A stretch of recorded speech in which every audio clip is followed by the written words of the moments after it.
Naabot nga Sabado na, sugdan ang gitawag nga biggest season ever, ang NCAA Season 98. Gawa sa mga duwa, angay usab atangan ang opening ceremony nga live makita sa Araneta Coliseum ug simulcast sa GMA ug GTV.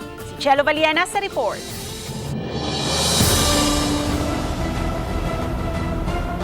Human ang malampusong pagtapos sa NCAA Season 97, musunod na sab ang kick-off sa gitawag nga biggest season ever sa labing una nga liga sa Pilipinas, ang NCAA Season 98. Doon na kini tema nga Achieve Greatness Every Day.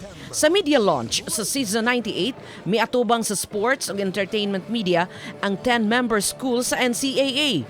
Ang Arellano University, Colegio de San Juan de Letran, De La Salle College of St. Benilde, Jose Rizal University, Lyceum of the Philippines, Mapua University, San Beda University, San Sebastian College Recoletos, University of Perpetual Health System Delta ug ang host school sa NCAA Season 98 nga Emilio Aguinaldo College.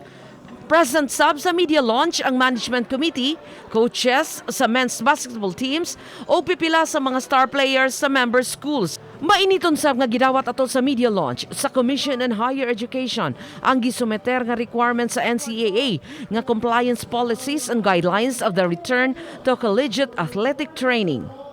We will all achieve greatness every day for the sake of our audience and for the sake of sports development in this country. Formal sab nga Gipaila-ila sa media ang mga NCAA Season 98 host o mga Season 98 courtside reporter.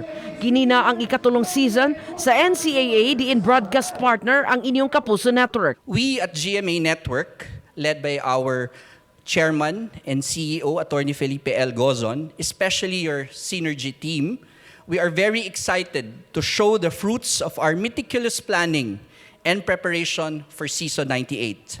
Kulbahinam sab ang opening ceremonies karong Sabado nga puno og performances gikan sa special guest performers nga Kapuso artist. Siyempre uban sa school spirit ang mga muses sa 10-member school sa NCAA, apil na ang ubang mga sikat nga artista ug host sa GMA.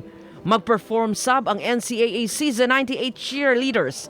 Masaksihan kining tanan nga live sa Araneta Coliseum og simulcast sa GMA ug GTV alas 2:30 sa hapon nga pagasugdan sa men's basketball games.